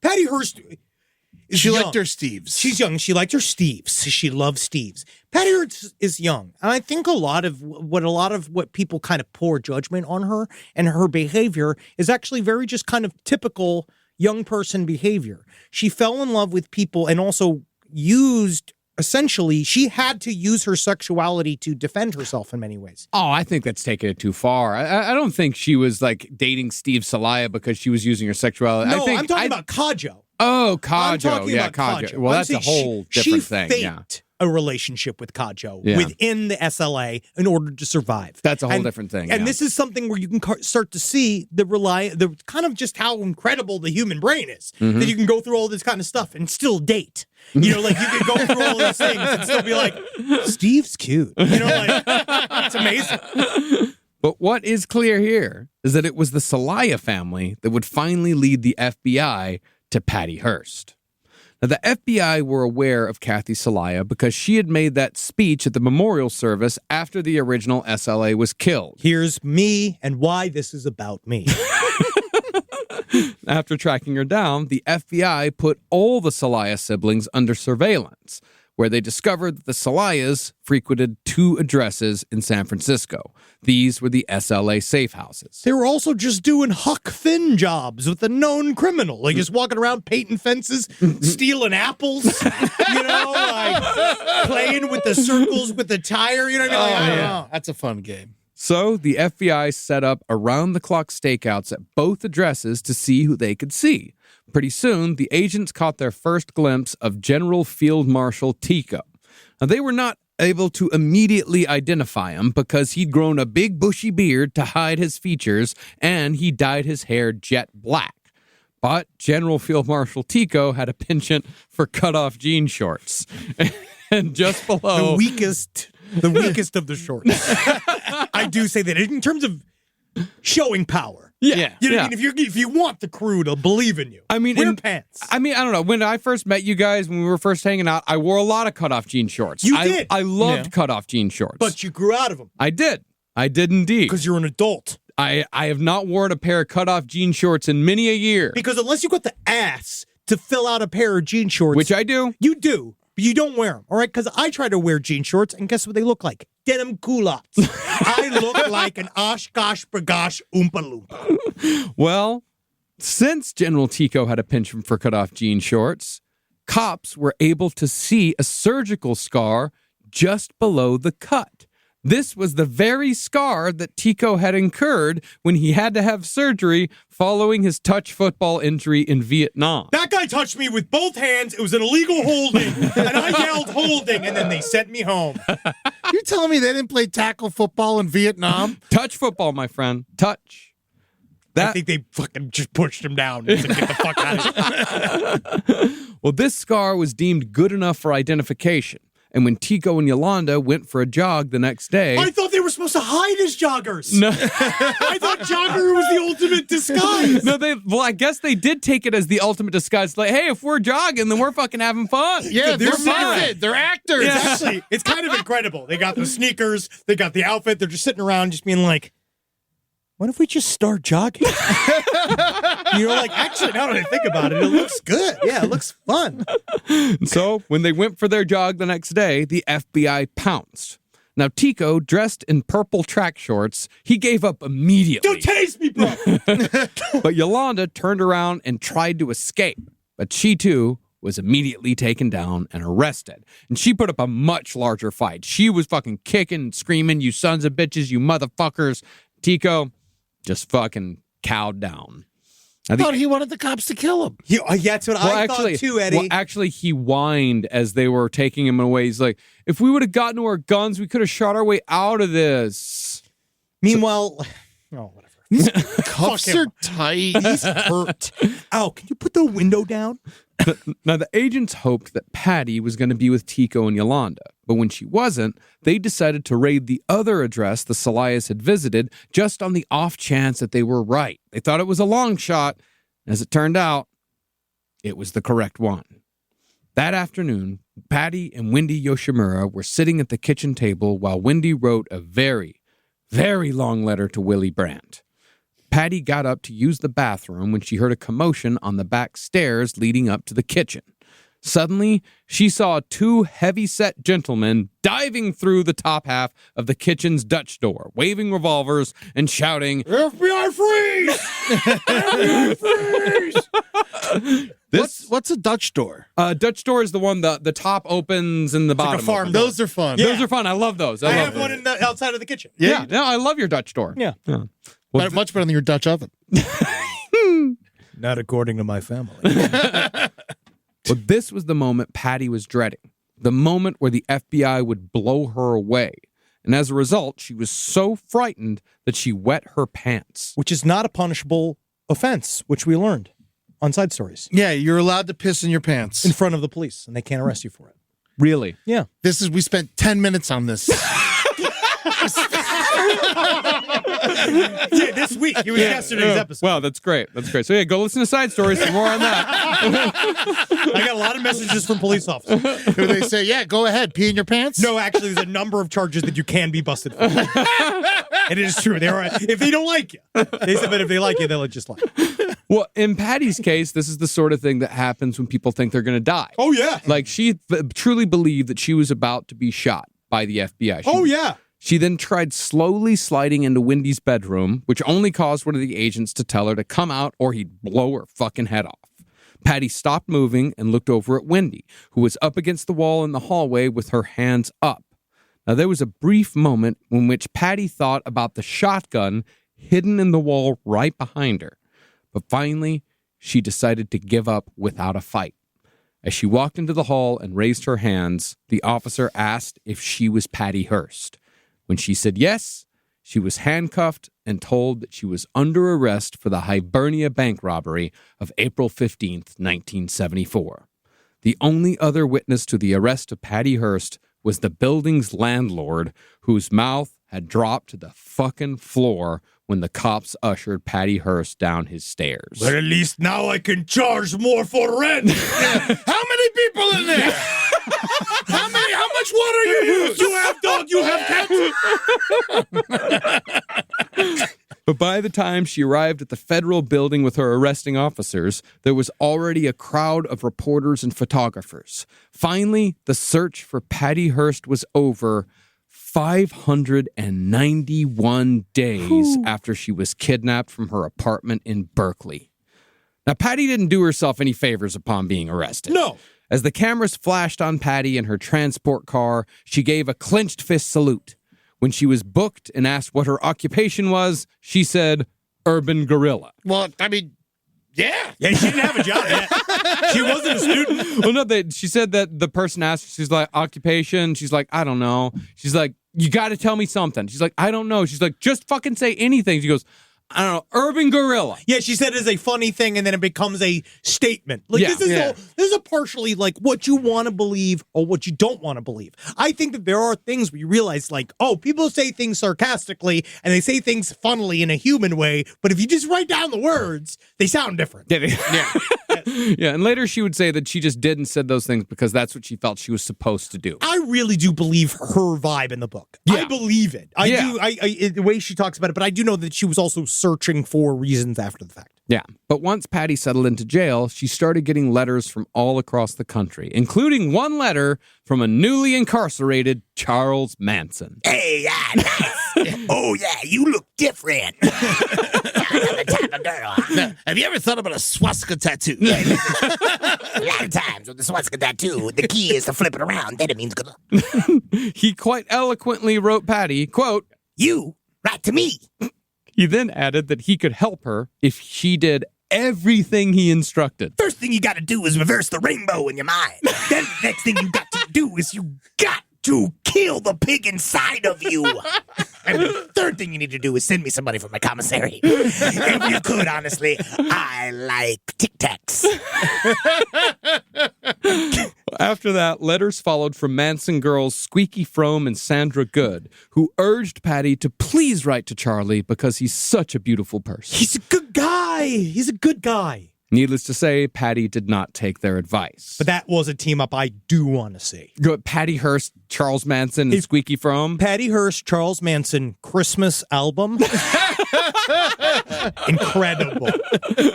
Now, Patty's first lawyer was Terry K.O. Hallinan. K.O. had a reputation for championing left-wing causes, but his most well-known case before Patty was representing Anton LaVey against the city of San Francisco, who had taken away Anton LaVey's pet lion. As they should have. Anton LaVey, of course, is the founder of the Church of Satan. Yeah, Anton LaVey painted the house black. He had a lion inside of this very small house in San Francisco that he essentially tortured. This is amazing. It's like all the cameos at the end of the LPN season. Are You're not even wrong.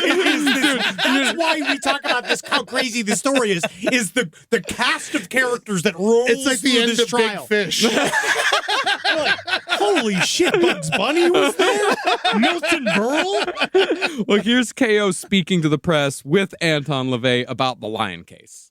Play with it, and the lion, if you go out there, you'll see misses him, and is homesick as he is, and the wife and children are for the lion. Well, the zoo has continued to put further and further restrictions, making it almost impossible for Mr. LaVey, who of course works at night and can't get there early in the morning, to visit the lion. And we are considering taking the lion back from the zoo, from the city and county of San Francisco, and giving it to another zoo. There's Would you rather keep the lion, Mr. LaVey? Of course I would, if I had proper facilities, which I could. Wait a minute. No, we have no plans to put the lion back in the house. We have no plans to put the lion back in the house. Yeah, that's my boy. That's my fucking boy, constantly being a problem. Well, the problem with K.O., however, is that he told Patty Hearst to sign a 6-page affidavit about her experience with the SLA that was both oversimplified and exaggerated. It claimed that she'd been given liquids to drink that made her feel like she was tripping on acid. Nothing of the kind ever occurred. No. She refused to sign it at first, but when she was told that it was her best chance at bail, she signed. Now, Yolanda Harris was in the cell right next to Patty, and when she learned that Patty had signed something, anything, she told her that she should have killed her when she had the chance. Well, the worst part of it, though, is that even though Patty signed this fucking statement, she was never granted bail. Now, when it became obvious that K.O. was out of his depth, Randy Hearst hired one of the most famous lawyers in America, a man who is now one of the most famous lawyers of all time. Before Patty, this man had saved the Boston Strangler from the death penalty and had earned an acquittal for the incredibly guilty Marine Captain Ernest Medina for his part in the infamous My Lai massacre in Vietnam. After Patty, this man was a key member of O.J. Simpson's dream team. I'm talking, of course, about F. Lee Bailey. Everybody's coming, dude. Everybody's coming to the cookout, man. Now, during Patty's trial for the Hibernia bank robbery, Bailey was putting away 2 or 3 Bloody Marys at lunch every day. So let's just say that her defense wasn't stellar. Pretty sure he got hammered to the day he died. Yeah, Oh, yeah. F. Lee Bailey was sort of one of those types of, like, he was kind of manic, where, like, sometimes he would be fucking brilliant. Like, I mean, he won the O.J. Simpson case. Yeah. Like, it was his the shit that he did with Furman, the way that he just fucking destroyed Christopher Darden on the stand. Yeah. Like, F. Lee Bailey was the secret sauce of that fucking team. Other times, he was too sauced to even fucking care. And this was kind of one of those times. He did not do a great job for Patty. I had a buddy who put down a bottle of scotch with him and said he had a nice time. Was he disbarred? Yes, he was. Why? Yes. Because he was bad. He fucked up. Yeah. But yes, I don't know exactly why he was disbarred, but he was definitely disbarred. Yeah. 7 counts of attorney misconduct. Yeah. Oh, wow. Well, continue. Yeah. Shoot from the hip. That was F. Lee Bailey. Hey, what do you do? But Bailey did bring in some heavyweights for the psychological side of Patty's defense. And another incredible crossover, Bailey brought in Dr. Louis Jolyon West, who you may remember from our MK Ultra episode as the guy who gave an elephant 500 hits of acid, which made the elephant shit itself before dying. You can always have more. You can never have less. Unless you're running on the beach. God, how many miles I could have run if I had 500 hits of acid. Additionally, Bailey brought in Dr. Martin Orne, who also participated in MK Ultra experiments. I'm going to talk to our conspiracy heads, right? I get it. This is one of the main issues about MK Ultra as a whole, is that it is why it was such an insidious bad thing to happen. Because what it did was then, every single time, one of these now very, very prominent doctors that have been touched by MK Ultra and were heavily involved with MK Ultra, now we assume that every single thing that they do from before and after involves some form of deep, horrible intelligence connection. Yes. Which I don't think is incorrect, but also in this aspect, they're also just doctors that are hired guns that you can put in trial. So it's weird. It's this weird thing of, yes, they were MK Ultra doctors. And it's fucking a very bad coincidence that they were also a part of all these various other stories and all these other things. But they were also just guys for hire. That's the thing is that, like, Dr. West was just, I mean, he worked at UCLA. He was the guy. Yeah, that he was Randy the guy. Hearst bought. Yeah, he was the guy that you go to at UCLA. And a lot of these guns for hire for trial, you got to pay them money. Yeah, you go do it. But both men testified as to how the treatment Patty received at the hands of the SLA affected her and what that treatment did in terms of her culpability in the bank robbery. And I'd say that these two men, as key MK Ultra participants, these are the guys to ask. If you're asking how she got her brain melted, these are the guys that did it. Yeah, this is how I would do it.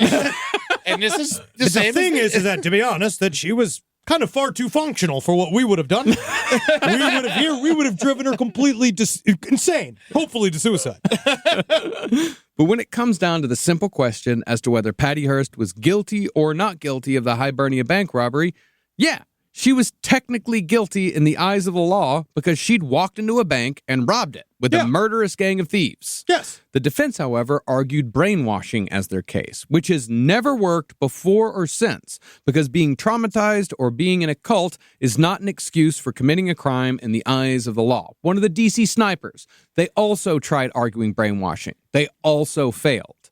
As far as the prosecution went, they absolutely demolished F. Lee Bailey's defense by using Patty's actions after the bank robbery. Of course. Namely, what happened at Mel's and the question as to why she didn't escape when she had hundreds of chances to do so. Because the problem is an extremely subtle answer.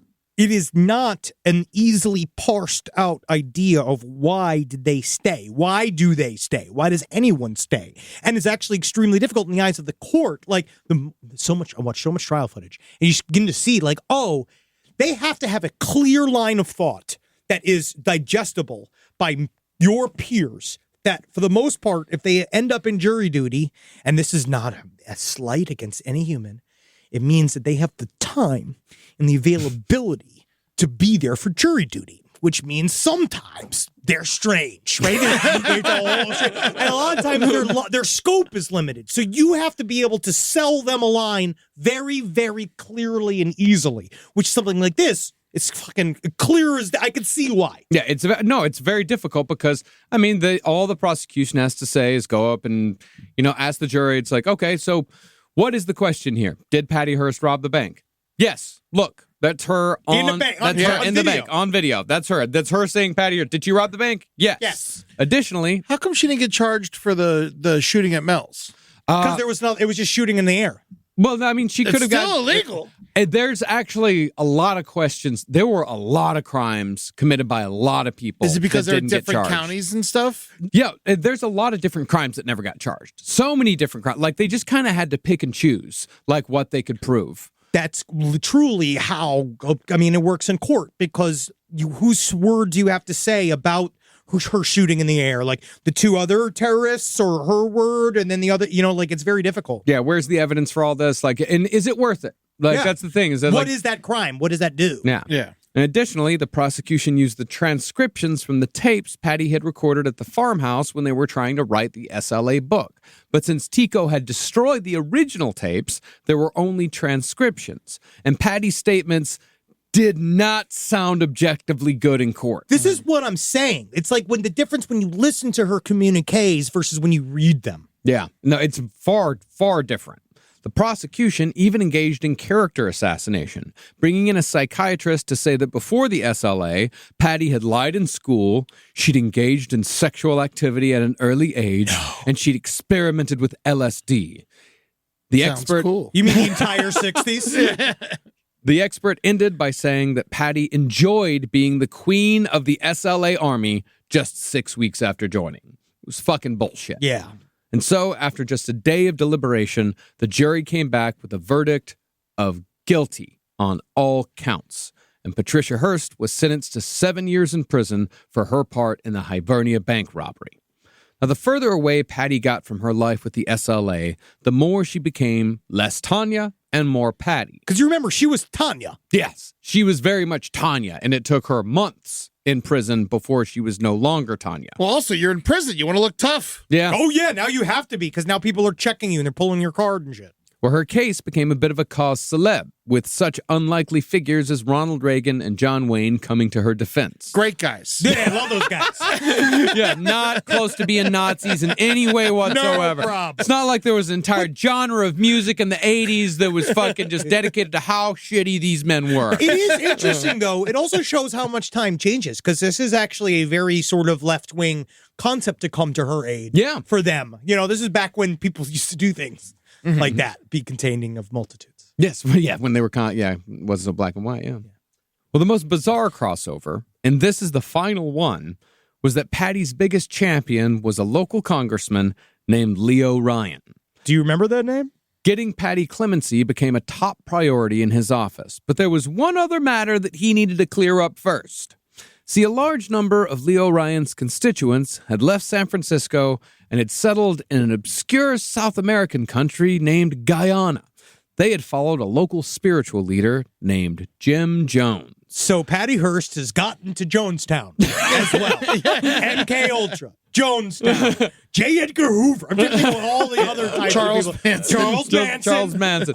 We didn't even get into the fucking how she's related to the attempted assassination of Gerald Ford. That was a whole side story that we could not include. Anton LaVey. Yes, Anton LaVey. Ryan had decided to travel to Guyana because he'd heard some of his constituents were being mistreated. So on the day before Ryan left for Guyana, for Jonestown, he wrote Patty Hearst a letter saying, "Off to Guyana. See you when I return. Hang in there." Oh, man. But as most of you know, Congressman Leo Ryan never came back because it was his assassination in Guyana that kicked off the Jonestown massacre, in which over 900 people died. Man, I gotta say, I don't know how I feel about this guy, but I think he was like kind of cool and hip. Oh, Leo he Ryan, was. very much so. Oh, yeah, he was Very, like very an much so. old-fashioned, like, true... Cool, like cool San Francisco congressman. Yeah, he was a San Francisco guy, local guy. Yeah. But out of nowhere, on President Jimmy Carter's last day in office, he commuted the rest of Patty Hearst's prison sentence, making no comment or explanation why. You just like her. I think he did just like her. The rest of the revolutionaries, however, weren't so lucky. While quite a few of them spent years on the lam, none of them did any significant time considering the crimes they committed. Bill and Emily Harris, a.k.a. Tico and Yolanda, only did 6 years for kidnapping Patty. Otherwise, they weren't charged with anything else in relation to what they did while in the SLA until 2002. Yeah, until 2002. That's when the murder happened? That No, year, that was like when they finally got charged for the bank murder. that year, the inside team of the Crocker National Bank robbery were finally charged with the murder of Myra Opschel, which only made it to court because of a lengthy campaign from her son, John. As far as the state was concerned, they were all too happy to just fucking let it go. And so, in 2002, Bill and Emily Harris, along with Michael Borton and Kathy Salaya, they pled guilty to the murder of Myra Opschel and were very sorry for having done so. They're very, very, so very sorry. Oh, well, at least Michael Borton got in there. He finally got to go back to jail. It's his favorite. That's the other thing. It's like the story of what happened to the SLA Mark II after Patty Hearst got arrested, they fucking scattered. Yeah. One dude went to South Africa. Other people, this one, I think it was Kathy Salaya that got caught after a fucking America's Most Wanted episode in 1999. Oh, yeah. They all got picked up one by one by one. Yeah, they all got picked up one by one. What about Wendy? Wendy, oh yeah, she got arrested with Patty. Wendy is now a professional watercolorist. Really? Yeah, I'm looking up right now. Yeah. She teaches watercolor. Let's get one. She's around. Here?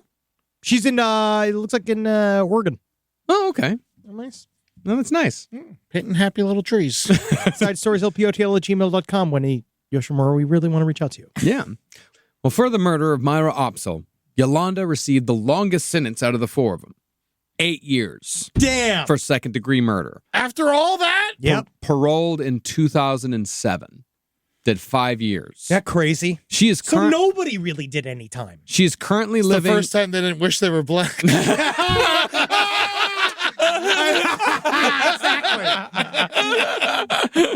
She is currently living as a free person, as is everyone who survived their time in the SLA. She's a computer programmer. Yep. Yolanda. Well, as far as Patty goes, Whoa, she worked at MGM Studios. are you looking up the right Emily Harris? No. Yes, I am. She worked at fucking MGM Studios and the Walt Disney Company until her second conviction. Wow. And being a computer programmer. She worked for Disney. Oh, my God. That's fucking crazy. That is completely insane. Worked for fucking Disney. After prison. After prison, before the murder conviction. Yeah. Because they did 6 years. They pled guilty, and then they were free. And they just fucking hung out. Do you think she puts the SLA on her resume? Yes.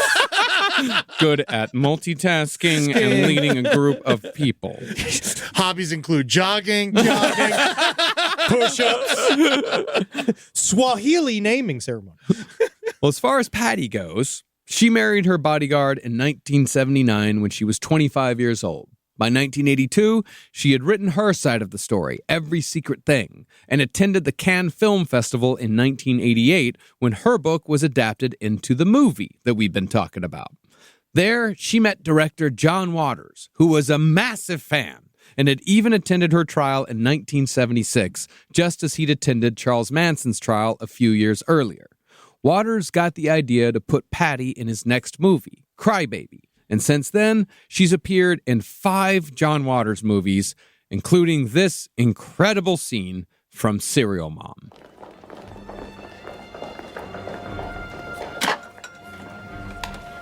You can't wear white shoes after Labor Day. That's not true anymore. Yes, it is. Didn't your mother ever tell you? Now you know. No, please. Fashion has changed. No, it hasn't. So good. Yeah, Patty Hearst gets fucking killed by Kathleen Turner. It's wonderful. it's fucking great. Yeah, they just put Serial Mom on Netflix. It's so worth it.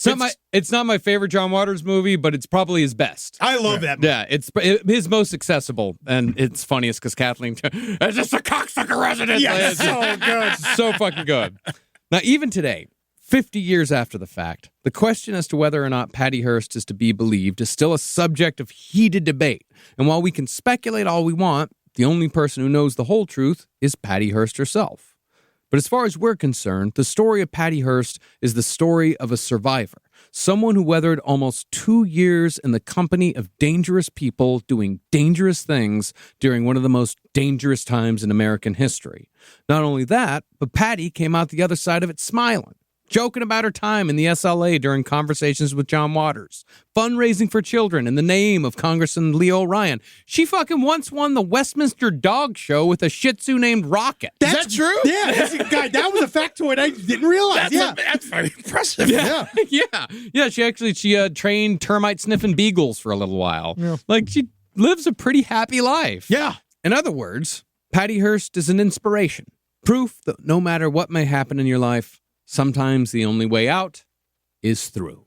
I have a newfound appreciation for that idea. Like as you were reading about this and talking about this subject, like I think there's a lot of people that I could see why it's divisive. Yeah, of course. Yeah. I think that it's probably very good for Patty that she had the 2 years in jail. I think that it's important for that she got a little bit of the punishment of this is why you don't rob banks, right? She technically did the crime. You did the crime. Yeah. Technically, like that's the whole thing. It's that like shitty thing, like that shitty law thing, that legal thing of like, technically you did it, so technically you do have to go to jail for this. And so I think it's Although good. a better lawyer could have gotten her off, I think. I think if she didn't have a lawyer that was fucking putting down 3 martinis and Bloody Marys at lunch, I think someone else could have gotten her off. Or if they had a more modern understanding of consent, of what happens inside of these types of abusive situations, and because they didn't have it then. They didn't talk about it like that. If this happened in 2024, this trial would have been entirely different. Look at the Karen Reed trial, which we saw recently. Yeah, There's a couple of these. Yeah, 1974. It's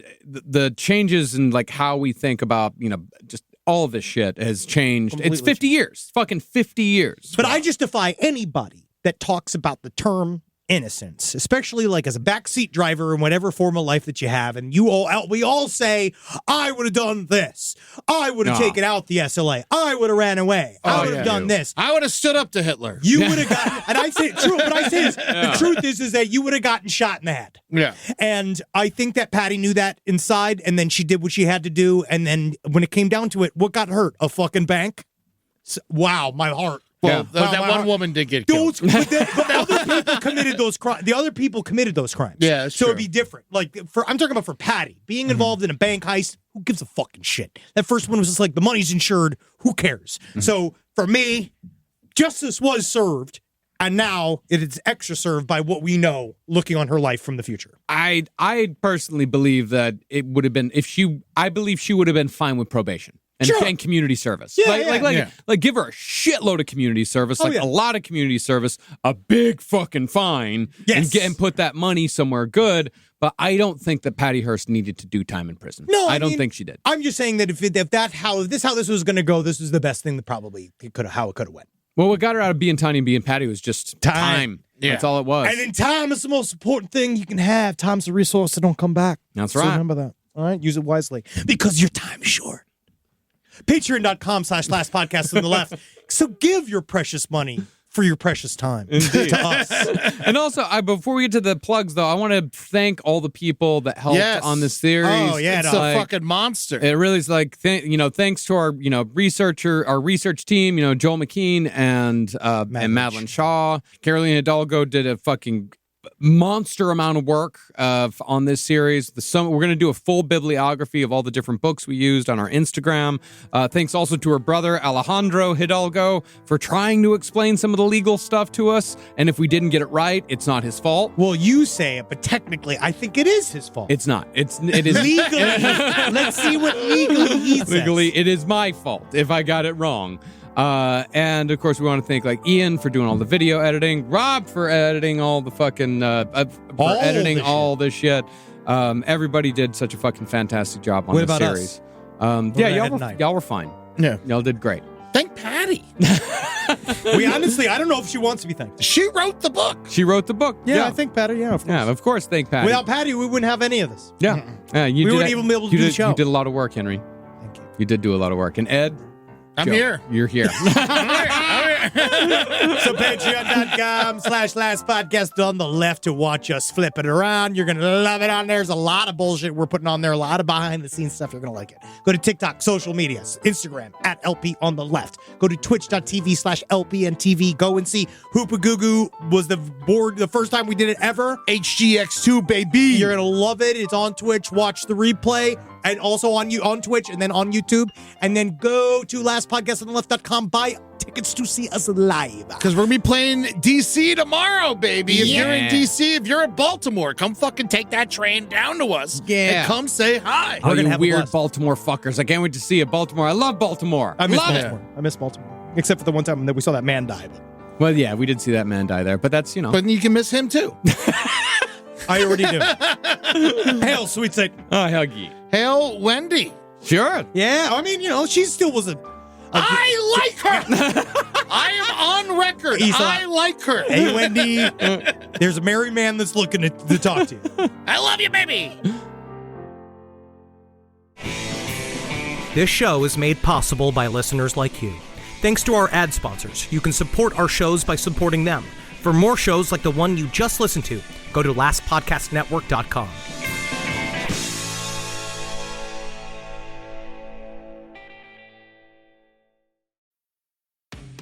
This podcast is supported by Nurtec ODT, Rimegepant. We know you didn't ask for an interruption, but migraine doesn't wait for the right moment to interrupt either. It just barges in, takes your time, and throws everything off.